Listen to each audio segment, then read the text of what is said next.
Hello, hello. Can you hear me, I hope?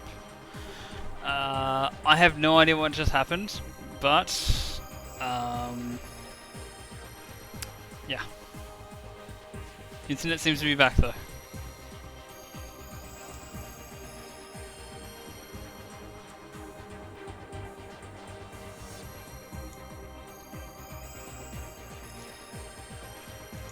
And, okay. So, as I said before, no, I don't know what you missed before, but basically, Maria was triggered by memories of Canaan and had some thoughts. But we're going to change things by making Archie ruin Hannah's day and then see if that changes Maria's timeline.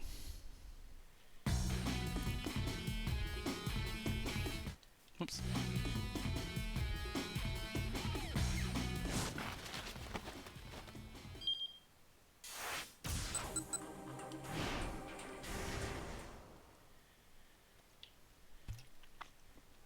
My internet is weird. Like that, it didn't even drop out. It just got really, really bad.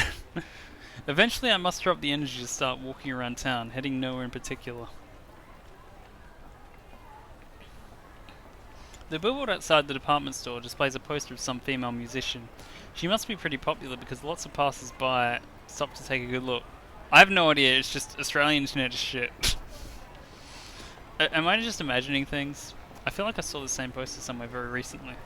Standing underneath the sun is a woman talking on her cell phone. Sounds like she's having an argument with whoever's on the line. I don't want to be nosy, so I just pass them by. As I come out of Kondori, I gradually come to a halt. I'm a little tired from all this aimless wandering around. I let my gaze stray along the street as I consider my next move. Like, don't get me started on how many Tetris games I've lost because my internet cut out. Then I catch sight of the blue minivan parked across the street. But I can say I've won at least one Tetris game because because their internet cut out, as Erica will kindly tell you. Oh, suddenly my heart starts pounding. I know this. I know this minivan. If I head over to it, I'm sure I'll remember something. Monkus. If I pull, as if pulled by some huge magnet, I make my way toward the vehicle.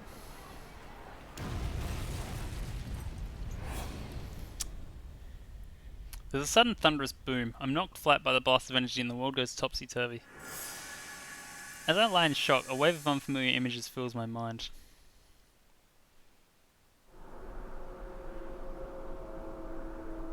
A cloud of whirling dust. In some place that isn't Japan. A simple room of unfamiliar architecture. A girl. And I know the girl's name. Kanan. Her name is Sheikh Zula, the Mike Ruler, the old schooler. You want a trip? I make it to ya. On the verge of that revelation, my consciousness fades away.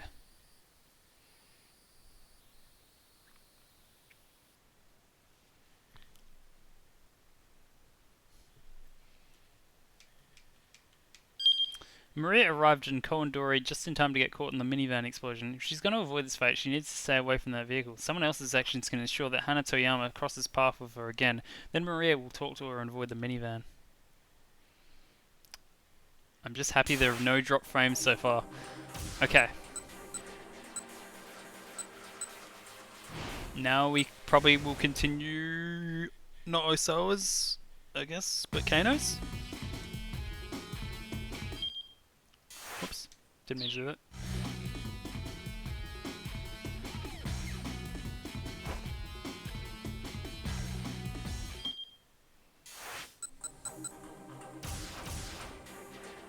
Wait.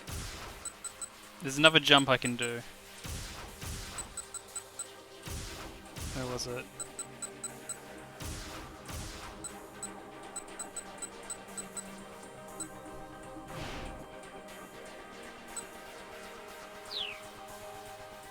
Yeah, here we go. Okay. Minorikawa it is then.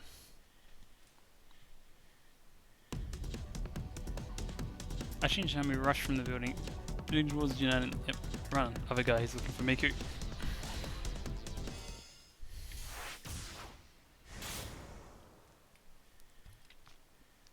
Okay, we've got one ending so far. One's pretty close, and the other three are more than halfway. So we should be able to finish this tonight. Running along Kowandori in pursuit of Miku, Minorikawa heard a cell phone ringtone coming from somewhere nearby.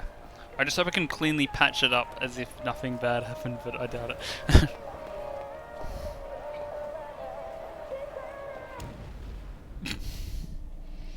That seems worse.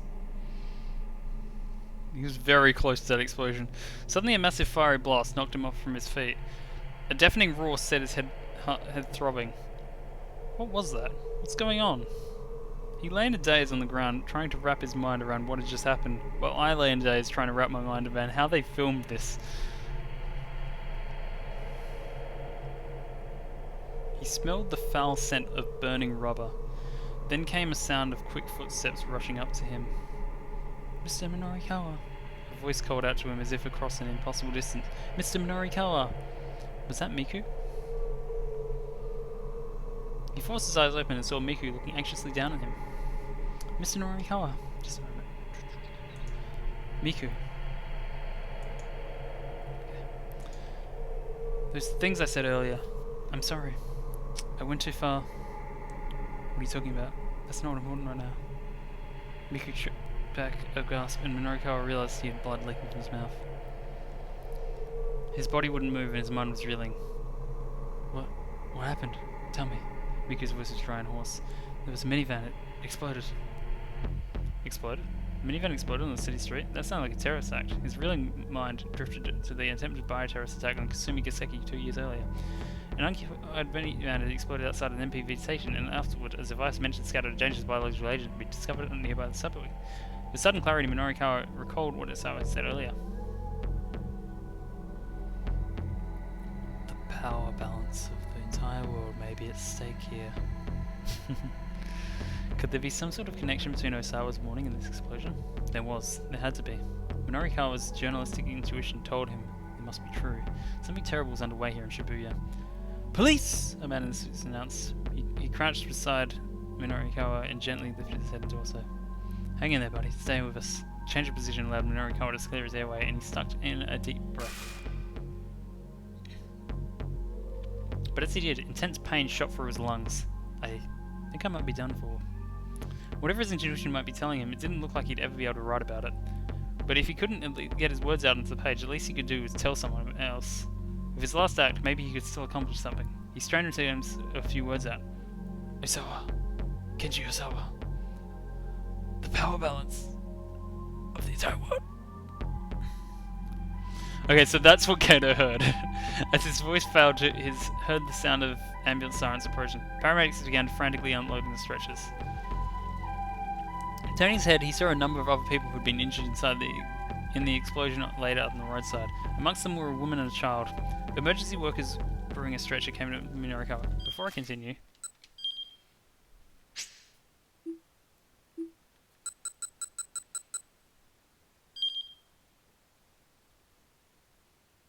I don't know what that is though. What is it? 3:30. Forget it, me. I'm beyond helping. See to the others instead. Minorikawa shouted inwardly, but no one heard.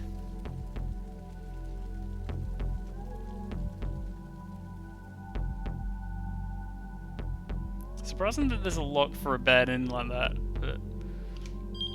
Minorikawa chased Miku as far down Kowandori, only to be caught in the blast when the minivan suddenly exploded. A few simple words can change his fate. Someone who shouts something at 3:30 needs to change what it is they shout. Minorikawa hears something that grabs his attention. He may not get too close to this explosion. So let's have a look at 3:30. It's not a soul, obviously. Apparently it's Kano. No, that's not 3:30. Sorry. Archie. Oh my goodness, this one actually matters. Are you kidding me?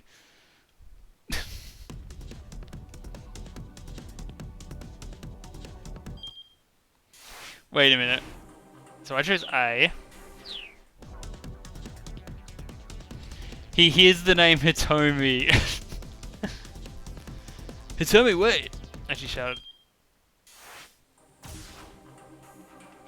And now we continue Minorikawa.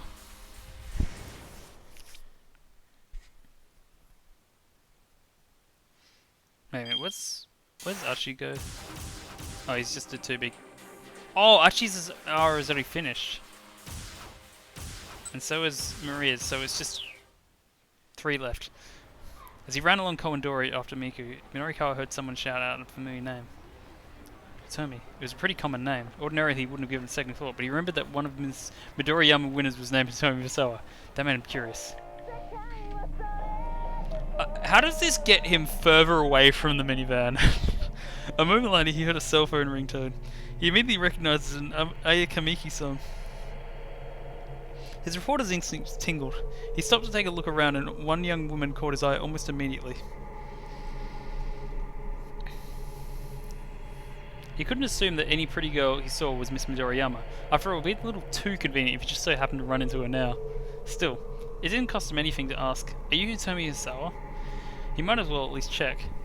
But to his own surprise, he hesitated in embarrassment. He'd never been too embarrassed to ask a question before. He didn't get a chance to contemplate that realization.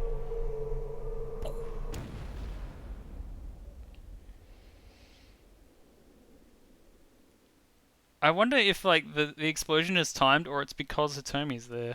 I don't know. A massive fiery blast knocked him from his feet. A deafening roar set his head throbbing. What was that? What was going on? He lay in a daze on the ground, trying to wrap his mind around what just happened. Behind him there was a minivan, fiercely ablaze. A minivan. An explosion. The first thing that popped in his mind was the attempted buy-attendant assessment of the Kasumi Giseki 2 years earlier. An unoccupied minivan has exploded outside of MPT station, and afterwards the device managed to scatter a dangerous biological agent which discovered it near the subway. In the end, no one had been harmed, but there was a rumor that the government had paid terrorism attacks. I heard it's time to keep that away. Right now, Minorikawa was a stone's throw from the Shibuya precinct. Could this be a repeat of the Kasumi Giseki attack?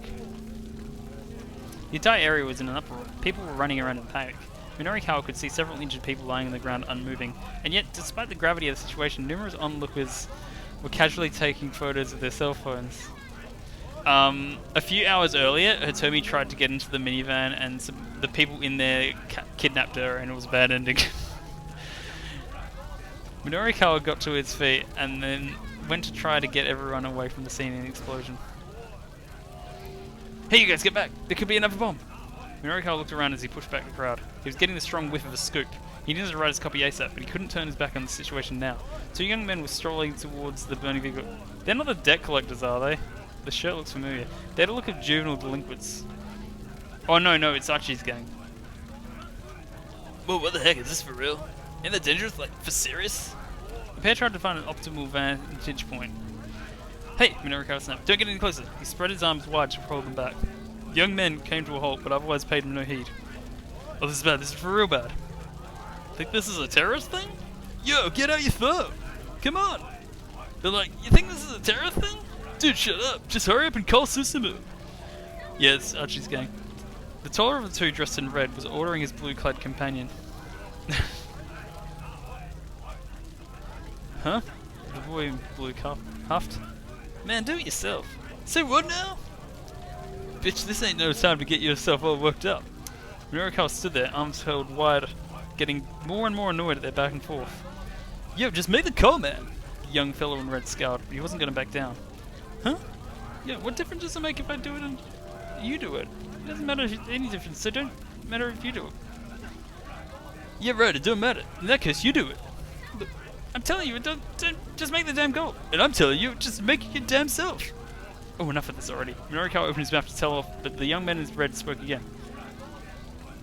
Dude, the goods from over at Endo Electronics are gone. You gotta let Susumu know. The name Endo Electronics caught Minorikawa's attention. Huh? Hey, yeah, but ain't that all that Archie dude's fault for getting all huffy at us? I mean, it was Kiryu who told us to go find the Endo storehouse. Yeah, but Susumu didn't like dealing in stolen goods. Says as dirty as the SOS name. What is going on? Well, what a coincidence. Looks like these two were SOS members. Hey, Minorikawa, you just... He finally succeeded in getting their attention. Where's the Susumu fella? I'd like to talk to him. He had no idea who Susumu was, having only heard the name just now. Still, from the way those two were talking, it seemed clear he had some position of leadership. You think I'd tell you if I knew? The fellow in red snarled. Minorikawa kept his composure. Hang on. I mean, I have this. When I find it.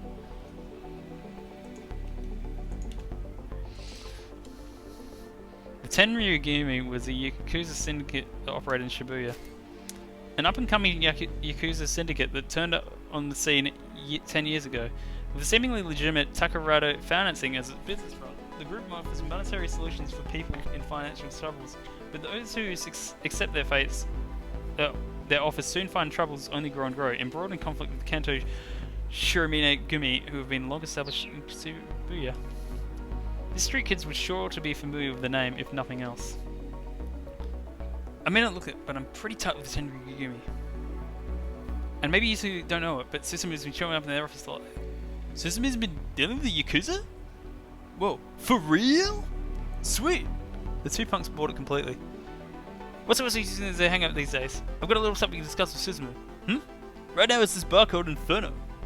Minorikawa made a mental note of the name. Right, and Inferno is where exactly? The two men suddenly looked distinctly uncomfortable. Later.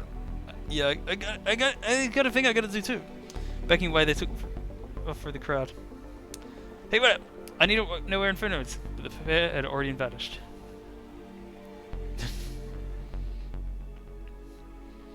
Ambulances began arriving at the scene, and paramedics rushed out to tend to the wounding. Excuse me, would you mind asking you a few questions? Norikawa turned to see a man in the suit approach him, flashing his badge.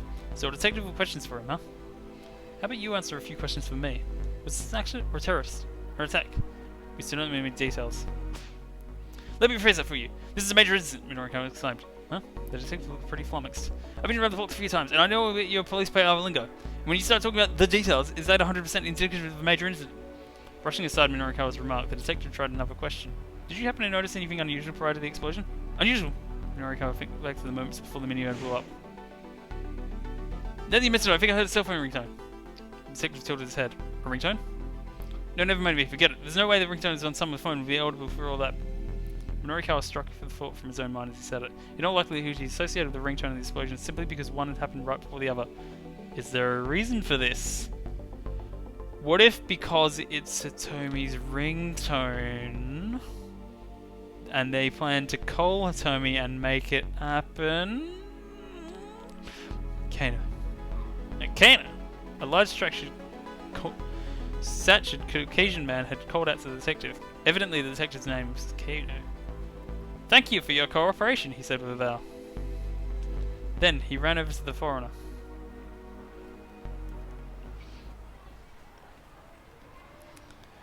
Wait, Mr. Minorikawa? Minorikawa turned to the female voice. He saw Miku standing there. She looked like she'd been crying. Miku, about earlier, he tried off searching for an apology. It's okay, that doesn't matter right now. Miku looked around the scene. Minorikawa followed her gaze. Something big went down here, he says. I know, she explained. An explosion. I saw it with my own eyes. You what? Miku looked around it nervously. Are you alright? He asked. You're not hurt, are you? I'm okay. My ears are still ringing a bit, is all. Good. So what did you see at the time of the explosion? Miku assumed a thoughtful expression. There was this girl who was running towards the minivan, and I think I saw this other Middle Eastern girl suddenly make a dive for her. And then the van just exploded. Wait, hold on, Miku said. So I'm thinking the other side. It sounded like this Middle Eastern girl saved the girl who was running up to the van. Miku nodded. Just then, Minorikawa's phone chimed. He'd received an email. It was from Chiaki. Ooh, we haven't seen Chiaki in ages. Mr. Mino, are you still working on your copy?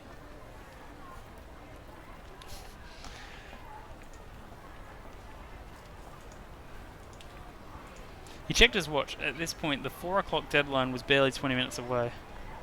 Nonetheless, he decided to stay at the bomb scene. He definitely could smell a scoop here, he was sure of it. Even if he couldn't get his 6 pages done by 4, landing a major scoop should be enough to persuade the loan company. Minorikawa jotted his phone number down and handed it to Miku. I'll make things up to you, he said. Give me a call later. Miku took a scrap of paper, puzzled. If you're looking for an IQ Jujutsu dojo, I know a few. And that her face lit up. Minorikawa decided to process the scene for clues. As he wandered around, he caught the sight of Detective Kano and his Caucasian colleague headed down an alley. What's that I smell? Something pretty damn fishy. If they were slipping away for a private conversation, maybe there's some way you could listen in. Minorikawa hurried into one of the buildings that bordered the alley. He looked around and found a public bathroom upstairs at the alley side of the building. Hoping for beyond hope, he slipped up to the bathroom window. Voices outside. He held his breath and listened. Those international criminals you mentioned? Kenna's words were faint, but he could make them out. Minorikawa did a little fist bump. Correct. Roughly 8 hours ago, they infected Miseria Osawa with the UA virus. Then, they let her loose somewhere in Shibuya. Hold on. By UA, you mean... Uh-oh. This isn't good. The discussion involved some terms Minorikawa wasn't familiar with. He focused all his mental energy on what the two were saying. This is a killer virus with a 100% mortality rate once it takes hold.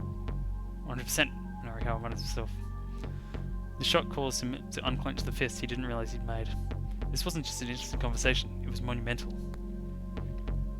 It has an incubation period of roughly 12 hours. In another 4 hours, Maria Osawa will go symptomatic.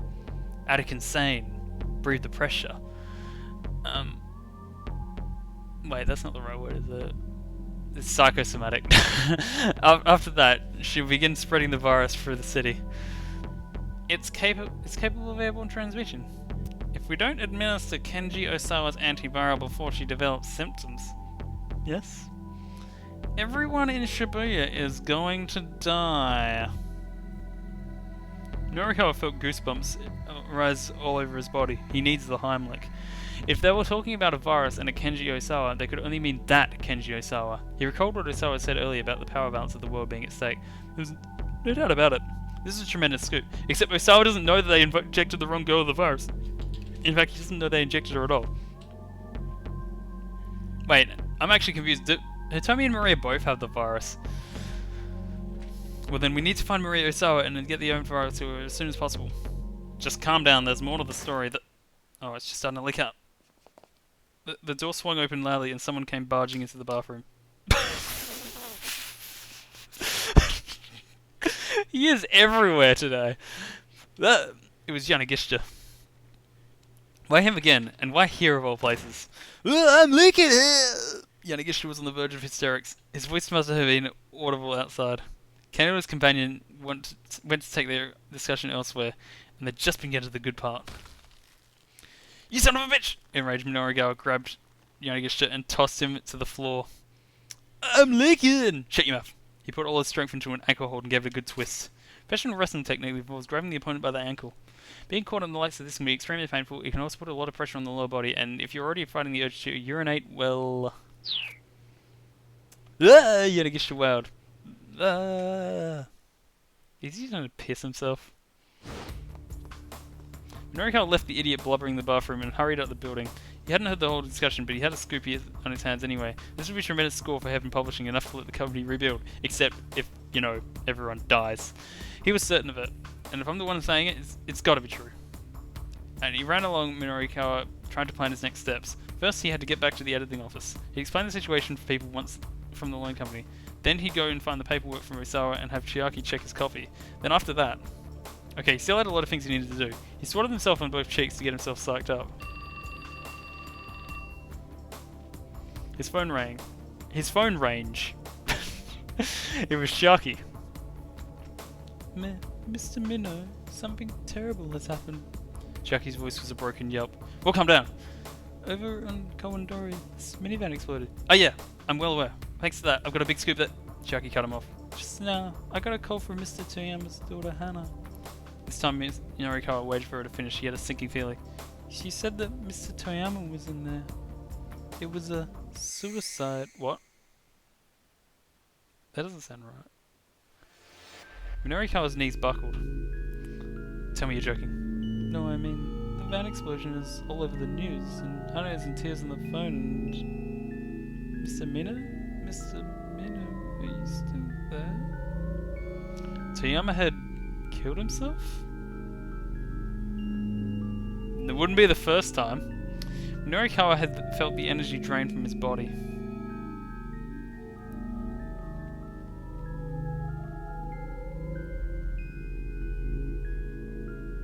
Oh shit, and it's to be continued, so this is canon.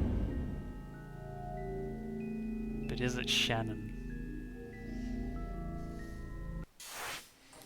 Okay, so now we still can't see... Wait, Kano can continue, and then I'll probably have to make a jump to him. But we'll see. Is a car a type of furniture? Suddenly a boom as loud as cannon fire shook the area. Something's wrong, Kano thought. That's no ordinary city noise. A column of black smoke rose up between the two nearby buildings. Passers-by stopped the stairs, gasping in alarm. Nearly done.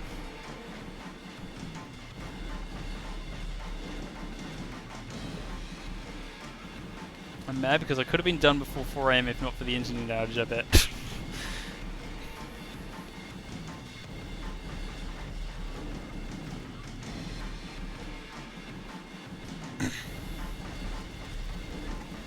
Then Kano saw flames. This hadn't been an accident. Someone had set off an explosion. The Shibuya precinct wasn't so far from here. Kano had probably attempted... Wait, what?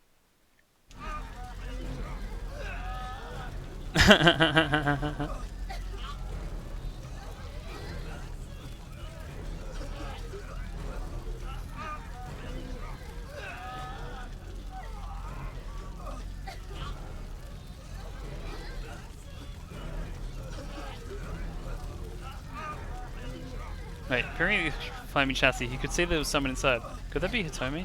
Once they had their hands on the antivirus, the criminals had no further use for Hitomi Sawa. Already, the body had been charred to ash. At this point, it was hardly recognizable as human anymore. Here we go.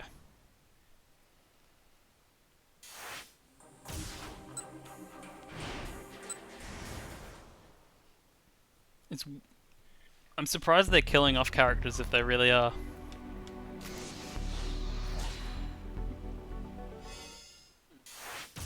I also like that Minorikawa has a charred, like he's charred on his profile picture there. Several people were on the ground nearby, evidently injured by the explosion. A girl in a hoodie was crouched among them, doing her best to tend to their injuries. Miku Morita. While walking alongside upset Minorikawa for not introducing her to an Aiki Jiu-Jitsu dojo, she happened across the aftermath of a minivan explosion. Unable to stand idly by when faced with such a horrific scene, she pitched in as... Did I say Jojo or Jojo instead of Dojo? It's fitting for the title, I guess. She pitched in as best she could to help the wounded. Kano recognized her as the girl he talked to earlier during the traffic jam. Police, he announced. Get back, let me handle this. The girl was visibly relieved. Help, she said. She pointed to a figure lying on the sidewalk, a short distance from the burning minivan. It's gonna be Hannah, isn't it? Oh no, it's Kanan. It was a Middle Eastern girl. She appeared to be unconscious. I think she got hurt rescuing another girl about college age, the girl in the hoodie said. College age girl? That might be Hitomi. What happened to the girl she saved? Kano asked. The Good Samaritan looked around. Huh? Where'd she go? The rescuer had disappeared. This girl here, the girl in the hoodie, gestured toward the fallen girl. Can't believe how fast she was. She spoke with a hint of awe. The way she moved to get that other girl, she was on a level way beyond mine. Kano took another look at the injured girl. Her figure looked rather delicate. It's hard to believe she was capable of great feats of athleticism. He started towards her, but Stanley stepped in ahead of him. Leave this one to me, he said. His expression was unusually stern, even for him. Do you know her, Kano says? The American didn't answer as he checked the girl's pulse and then her pupils. Hey Stanley, don't you have other things you should be doing? Stanley snapped. Fine then, Kano decided to collect some eyewitness accounts.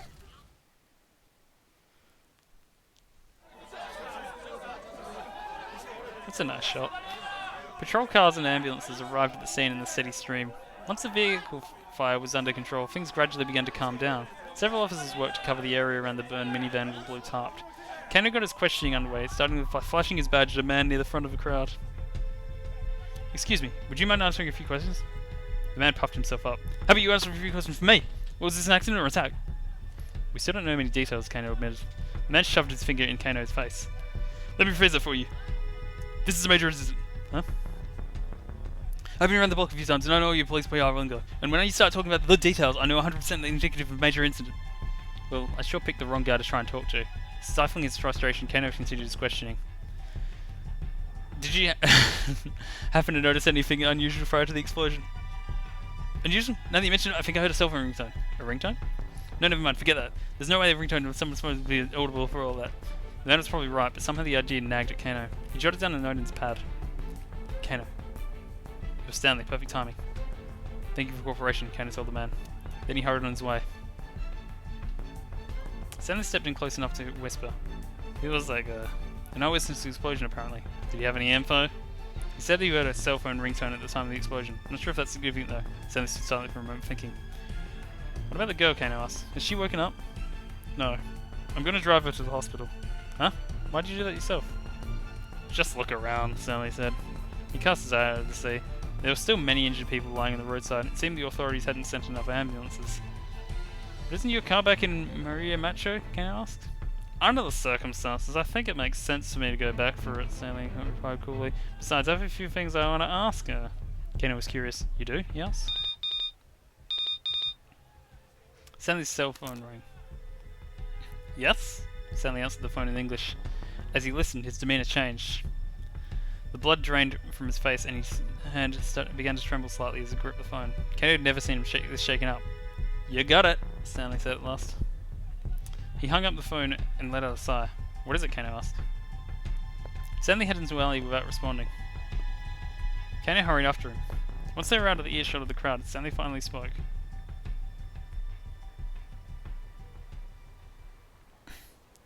That call right now was from Gordon, my superior. He broke off there, and for a long while was silent. He appeared to be struggling with some strong emotion.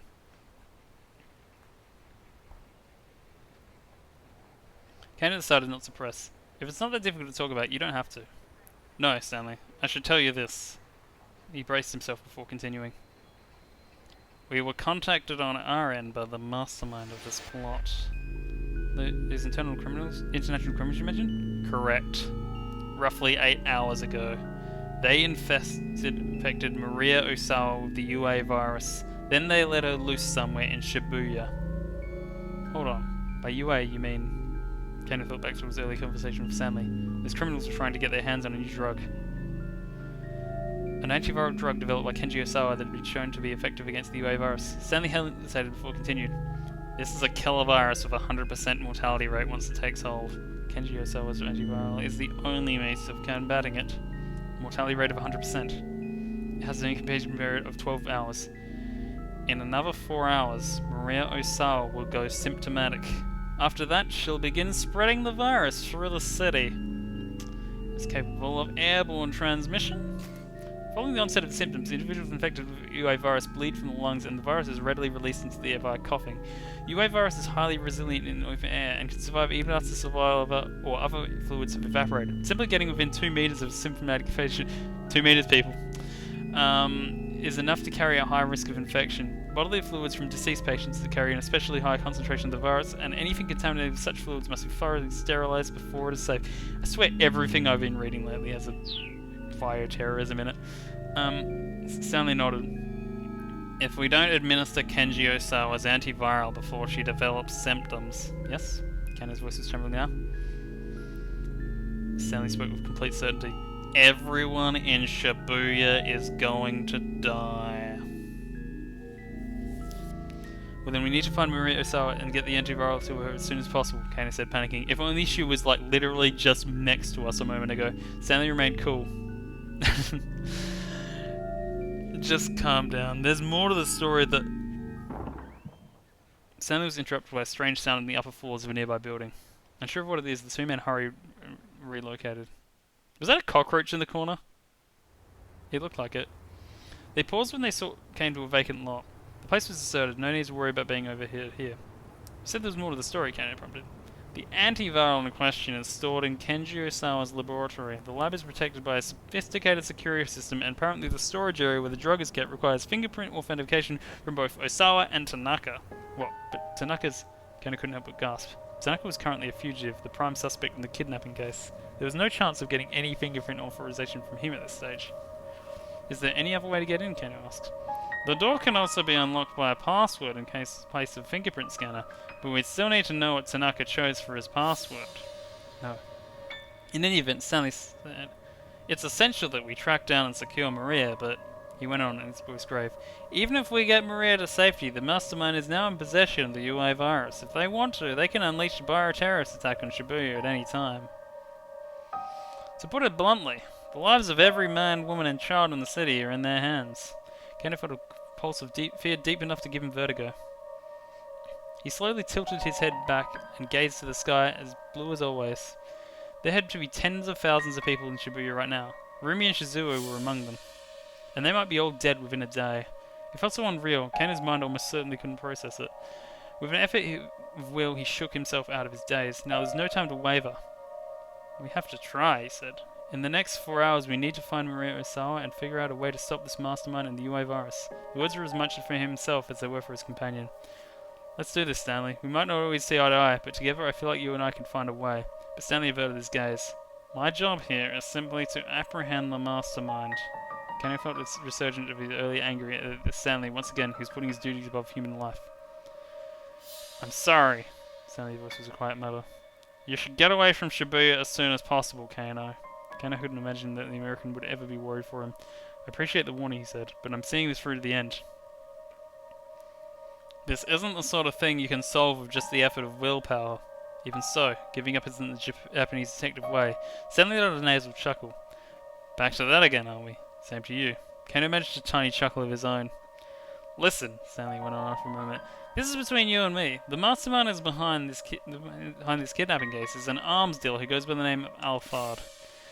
Beyond simply selling weapons, dealers are also frequently involved in smuggling weapons unlawfully attained through deals with government and military contacts. In recent years, such enterprises have been increasingly globalized. Some dealers form in smuggling networks that also deal in money laundering, drug trafficking, and more. Alphard. The attempted bioterrorism attack on Tsunagiseki, a hotel bombing in Chicago. Alphard had a hand in all of them. What do you know about this criminal, Kano asked. Stanley's expression grew even darker. Alphard's signature is extremely meticulous planning. Why does that look like Kanan? But I don't mean meticulous in the same way you or I might think of it. Their plans are perfectly imperfect. Do you get what I mean? Kano shook his head. Alphard deliberately engineers accidents to make things complicated and unpredictable. It's difficult to get a good grasp of what's going on. The situation seems to be falling apart. Shit, am I Alphard? People tend to consider that coincidental mishaps might be anything but. Tend not to. In the end, they don't even realize they were playing right into the Mastermind's hands all along. Kano could hear the intensity and sense in his voice. I'm afraid that's all I can say. Stanley held out his right hand. See you around, Kano, if we're still alive. Kano let that sink for a moment. Now I'll shake your hand after we finish this case. With a slight smile, Stanley withdrew his hand. Then the two bumped fists and said, Alright, we'll meet again, Kano, I'm sure of it.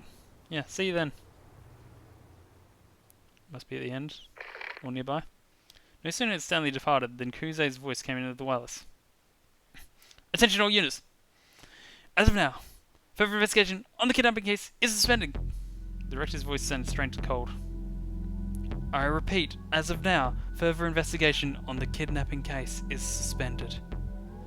Wait, hold on, sir, Kano shouted. What is it, Kano? Could you let us know why? We've received information that Maria Osawa has been infected with an unknown virus, and that has been released somewhere in Shibuya. That matched up with what Stanley said earlier. An anti-bioterrorism security force will probably be deployed in Shibuya. Terrorism involved biological agents such as bacteria or viruses. Biological weapons are easier to acquire and transport than nuclear weapons, and because they rely on an organism's natural ability to proliferate or infest, they can yield powerful results for low effort. For these reasons, recent years have seen widespread apprehension about the possibility of such weapons that might be used by terrorists. In any event, the bioterrorist attack might occurred in Japan. In the event that a bioterrorist attack occurred in Japan, temporary quarantine to decontamination facilities would be set up in the area infected. This is sounding a lot like, what is it called? Chapter 7 of a certain visual novel. This is no longer a simple kidnapping case. Our part in this is finished. No, it's not. We haven't managed to resolve anything. Kano, I assure you everyone else feels the same way you do. Kuze's voice had a certain cautionary tone. They're still performing the autopsy in the body found in the middle of venue and it exploded. I'll let you know once we have a positive ID. Kuze out. Director! But the line had already gone dead. Left at a loss, Kano gazed out at the cityscape. The sight of the bombed vehicle had calmed down briefly, but now the news network had begun reporting that the herd of onlookers was growing. Before we continue, which we're basically right at the end... Oh, Osawa still isn't finished. I just want to... Was this a jump to Osawa? No, it's not. I assume this does nothing.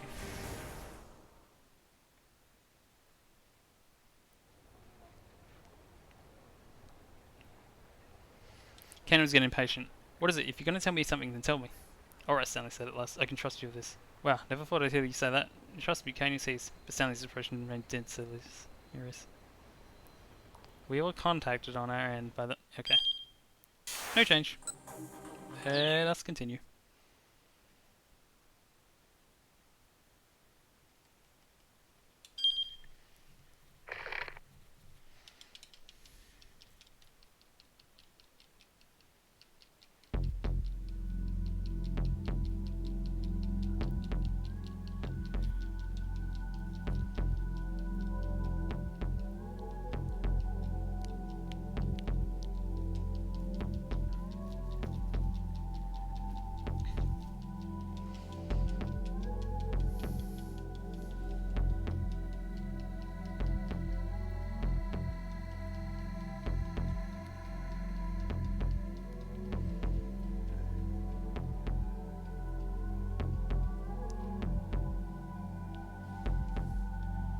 There was also a sizable crowd gathered at the large home electronics store. The large LCD televisions on display were showing a press conference being held by the governor of Tokyo.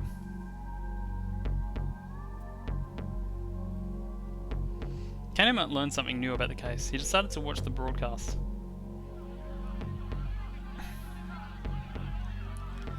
Working closely with the administration, we are keeping a careful eye on the situation as it develops. The governor's expression was solemn as he spoke. The moment he finished his statement, reporters bombarded him with questions.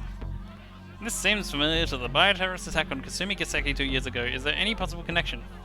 What countermeasures do we have to in the event that Shibuya is the target of bioterrorism? The government was visibly disconcerted. If this does turn out to be a bioterrorist attack, we will establish emergency shelters with large-scale quarantine station at Yoyogi Park. However, there are still many details that remain unknown. The politician was clearly struggling to maintain his composure. Can you comment on the rumors we're hearing that Shibuya might be blockaded off? Don't be ridiculous, the government barked. What outlet are you with? Are you trying to start a panic when you don't even know all the details? Besides, it wouldn't even be possible to blockade the whole of Shibuya. I should have used that voice somewhere else. The press conference continued. The government and the reporter locked in a belligerent back and forth. Kano left the electronics store and headed for a cafe where Rumi and Shizuo were waiting. He had to tell them both to get far away from Shibuya.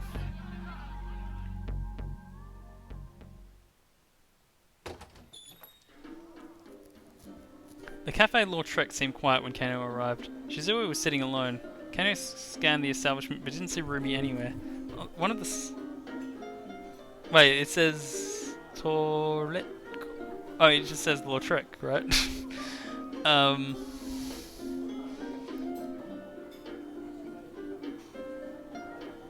Oh, I missed that one. Right. Welcome. Just one, sir. No, I'm meeting someone, actually. Of course, sir. The hostess smiled and then went on her way. Shizuo was glaring at him. Kano walked over and bowed deeply. It's a pleasure to meet you, sir. I'm Shinju Kano. You look even more of a knuckle drugger than I thought. Dragger. Shizuo maintained his appraising stare. Rumi had something she needed. Rumi said had something she needed to do, so she stepped away for a while. He said after a long while. Moment. Kano sat down across from him. There was a laptop computer on the table. Right now, the laptop is in sleep mode and there's nothing on the monitor. Just before Kano came in, Shizuo was browsing an internet for it. What if he's Sweet Honey? That'd be amazing. He takes his username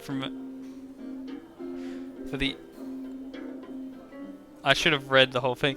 From a nickname for the apples he grows on his own farm, which are pretty little things and nearly as sweet as honey. It's all connected. The waitress came by to take Kano's orders, so we asked for an iced coffee. What are you using the computer for? Kano asked. I'm on the internet. Shizuo's voice was low and gruff. This cafe has an internet connection? May as well start with a little small talk. So what? Again, Shizuo glared at Kano. The words wouldn't come. No, actually, this is no time to be making idle chit-chat. If they got infected with the virus, Rumi and Shizuo might die. Look, please, you need to leave Shibuya right away. Shizuo's face contorted with confusion. What are you talking about? Why? Kano wasn't sure if he should tell the truth or not. He was strictly prohibited from discussing the case with anyone outside the department. As a former policeman himself, Shizuo ought to understand the full well of secrecy the investigation required. It wasn't like he just up and leave town without good reason. Please listen, Kano said. Listen, there's a risk of... What's that? What I mean is risk of Shizuo pounded his fist on the table. Spit it out! Kano just couldn't say it. It didn't matter who he was talking to. He couldn't make himself leak the details of an ongoing investigation. Besides, there was no guarantee a bioterrorist attack would actually happen. If they could just find and secure Maria Osawa before she went symptomatic. Does this have something to do with the case you're working on? Huh? You're telling me to leave Shibuya. Does that have something to do with your case? Yes, Kano admitted. So why don't you just run off with Rumi then? Shizuo's tone was frank. Well, I mean... When Kano didn't have an answer handy, Shizuo let out a heavy sigh. Is your work important to you? He asked. Kano hesitated. Is it more important than Rumi? Well... Shizuo cut Kano off as he waffled over and had an answer.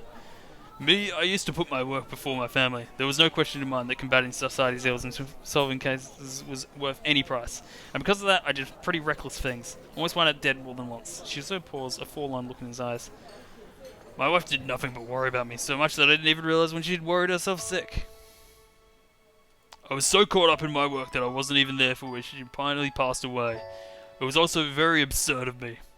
The waitress came by and set Kano's iced coffee on the table. He sat there untouched until Shizuo looked at it pointedly. With a tiny nod, Kano brought the cup to his lips. The bittersweet liquid as a balm to his parched throat. I told Rumi the same story, Shizuo continued, but I didn't tell her how absurd it was. I told her that her father only did what he had to do. He took a sip from his glass of water. Rumi, she's very much like her mother used to be.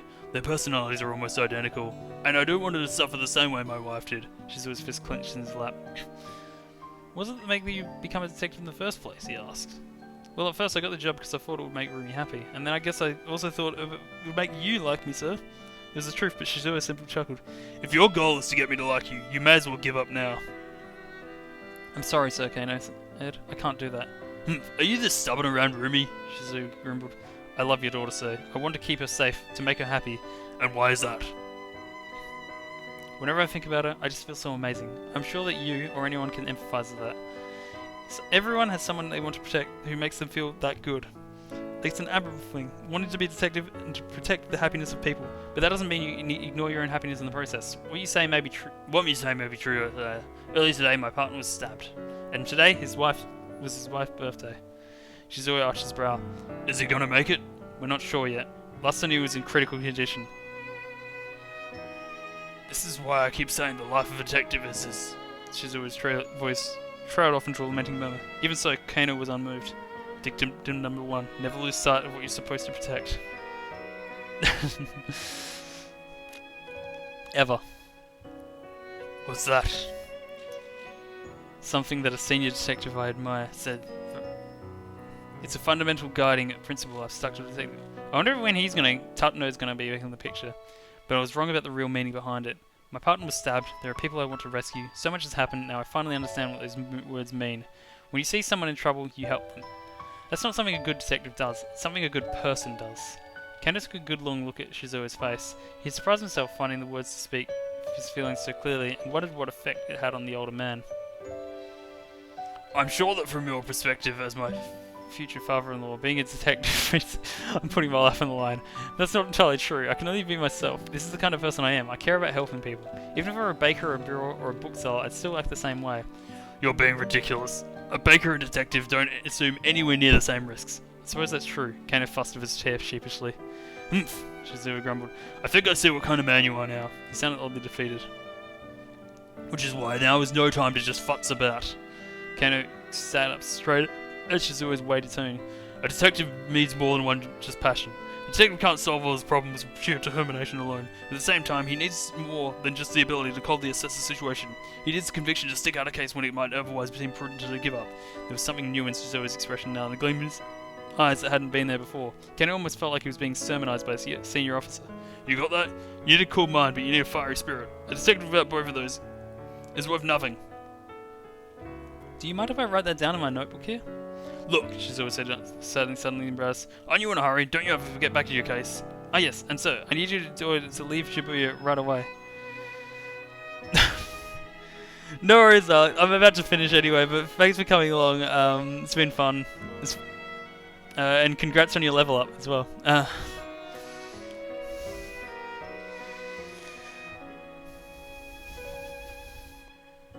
I forgot it was later for you than it is for me. Yeah, I hear you. Kano conjured up Rumi's face in his mind. There's a chance he might never see her again. He forced the thought away as best he could. By the way, if I may ask, Shizuo said, what was it about Rumi that made you fall in love with it? What? Where's this coming from all of a sudden? Was it her looks? No, it wasn't just that. Kano found himself tongue-tied again. I mean, she is pretty cute. Don't say that you hate your daughter. Even if this is my own daughter I'm talking about. Shizuo shocked him by grinning from ear to ear. Well, yes, she sure is, Kano replied, but it's more than just that. She's also very sweet and kind-hearted. Ah, she is, isn't she? Yeah, she really is. For the first time, Kano and Shizuo smiled at one another.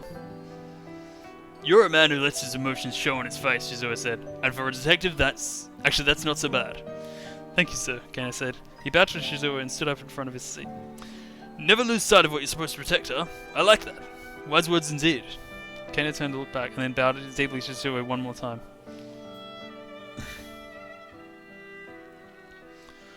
Oh my god, I am so tired of doing his voice. The ability to coldly assess the situation. Kano knew what he needed to do. There was one thing that was nagging him. No matter how hard he thought about it, it still didn't add up. Why would Tatano let Al go free? He needed to get back to the precinct and find the truth from Al firsthand. As he walked along, he considered what he did know about the facts of the case. Just what sort of plan had Alphard put into motion here? It seemed that Tanaka and Osawa held the keys to understanding it. There had to be relay handoffs at the phony attaché case, a relay that Tanaka had been complicit in. Then there was Tomi missing, carrying the antiviral. Osawa had confirmed it himself. Kano was starting to form a vague picture of what Alphard was up to. If the mastermind's goal was to acquire the antiviral, then obtaining the cooperation of Osawa and Tanaka was vital to that plan. After all, their fingerprint verification was required to physically access the drug. In order to overcome that hurdle, Alphard had presumably managed to win over Tanaka somehow, and then kidnap Maria Osawa to provide leverage against her father. No doubt that was how they got Hitomi to take the antiviral with Hachiko. When the police were distracted by the following attaché case, Alphard would then take the antiviral from Hitomi. That was the general plan as far as Kano could surmise. Just then a call from Kuze came into the wireless. We identified the body found in the blown up minivan. It's, yeah, we know who it is, I think. Kano's hand tingled as it gripped the wireless. Mamoru Tanaka, male, 40 years old. An employee of Okoshi Pharmaceuticals. Positive ID was obtained by the subject's personal belongings. What? Kano gasped.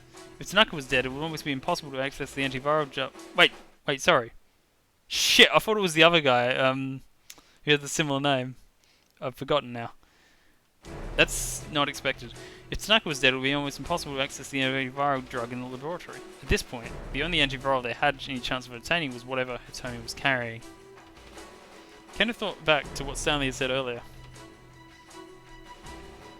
Even if we get Maria to safety, the mastermind is in possession of the UA virus. If they want to, they can unleash a bioterrorism attack on Shibuya at any time. I'm waiting to see another perspective of what happened to Toyama, whose name I just remembered. To put it bluntly, the lives of every man, woman and child in the city are in their hands. No. Chill ran down Kano's spine. If someone did release UA virus, there would be no way to stop it from spreading. If Alphard really was planning a bioterror attack, Shibuya would well and truly become a city on the dead. He couldn't help but feel the whole department was playing right into Alphard's hand. Kano staggered, physically stricken by the realization how terrifying a foe they were up against. Alright, and now we just have to finish Osawa's, which is right at the end anyway. A thought has occurred. So they're saying that Alphard's plans seem to like go AWI on purpose. Does that mean maybe they intended to mix up Hitomi and Maria? I wonder. I'm still a bit suspicious about the guy from the school, who just is a convenient role in this if it all works out.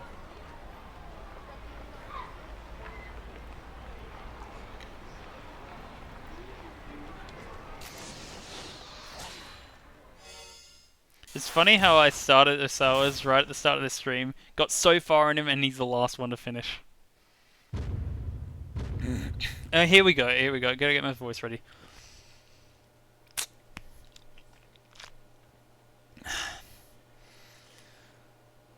Before the news was shared with the Osawas, the members of the investigation team quickly briefed Detective Kajiwara.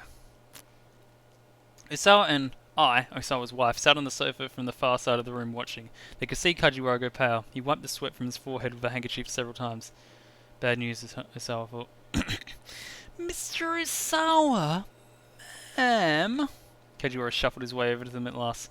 We've just gotten word from headquarters. Right now, the task force is in an uproar of a change of direction from the higher-ups. The detectives who were on the scene have been ordered to discontinue the kidnapping investigation. He hesitated ominously. Osawa braced himself. Please, let's hear it.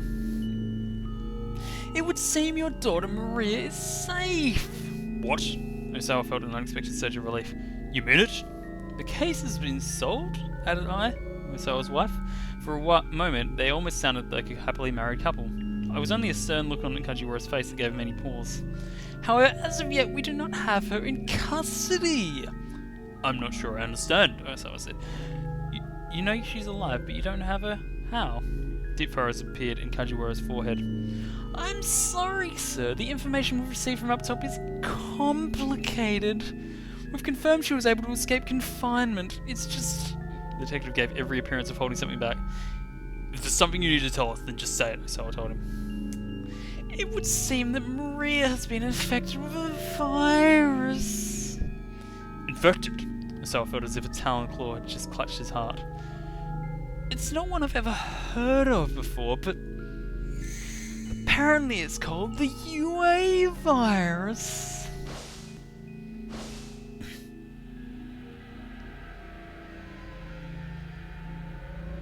So much emotion on Osawa's face. Osawa's vision went dark. He felt as if he'd plunged into a black void of despair. Darling, Osawa's wife, asked rapidly. She didn't feel the need to put her fears into words. Osawa felt them just as plainly as his own gut. You're an expert on virology, aren't you, Mr. Osawa? Kajiwara said. Are you familiar with this UA virus? Osawa held up a hand and forestalled further questions. There were no time for that. How many hours ago was he infected, he asked. I wasn't told that much. Is it important to know, sir? Depending on when Maria was infected, we may or may not still be... Osawa trailed off abruptly as the reality of the situation struck home. This wasn't the same as when Hitomi had been infected. Right now, there was no way of getting Tanaka's cooperation, which meant there was no way of accessing the antiviral storage. In other words, getting the cure to Maria would be impossible. Osawa's head swam. Detective Kajiwara, I beg of you. Your people need to catch Tanaka as soon as possible. I can't share the details, but if you don't, something terrible is going to happen. Just then Kajiwara's cell phone rang. He picked up quickly. What did you say? The detective shattered the anxious silence that had followed. Osawa's wife, shuddered visibly at the outburst. Kajiwara nodded sharply, still listening. More sick pieces formed on his forehead. Understood. I'll let them know. He hung up. All eyes were on him. That was headquarters. Osawa swallowed up the lump in his throat. He could feel himself quaking all over. A minivan we believed belonged to the Syndicate exploded in Shibuya. A body was found amongst the burning wreckage of the vehicle. Who was it? Osawa interjected. Tell me. Please don't let it be Maria. Please don't let it be Hitomi. Kajiwara took a brief before speaking. We've conclusively identified the remains as Mr. Tanaka's. No! That's it. That says some things. Her reaction is like that. The cry was visceral, almost bird-like. Osawa looked around in surprise. It was I, Osawa's wife. It's not true, you're lying! The shrill screams reverberated through the room. Osawa felt like he wanted to scream too. With Tanaka dead, there was no way to get the antiviral. But also, his wife is totally cheating on him, which meant that Maria was going to die. I feel like she wouldn't have reacted that way if it was one of her daughters. In fact, she did say before, like, to be fair though, she didn't care about them as much. They mentioned that before. Oh my goodness, my throat is tired. Anyway, I have to look away.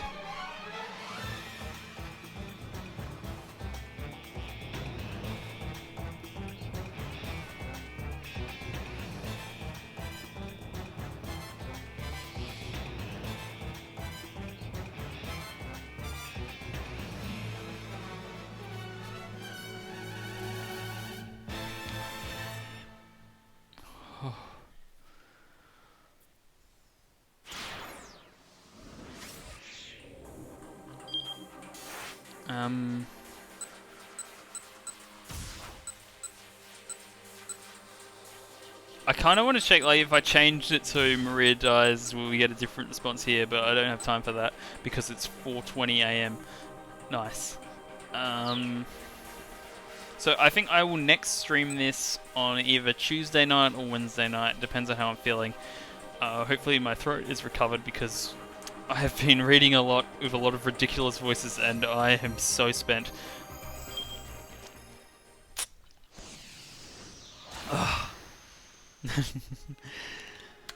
So, until then, if you're watching this live or on a VOD, thanks for watching. I hope you have a good day, night, afternoon, whatever it is, etc, etc, etc.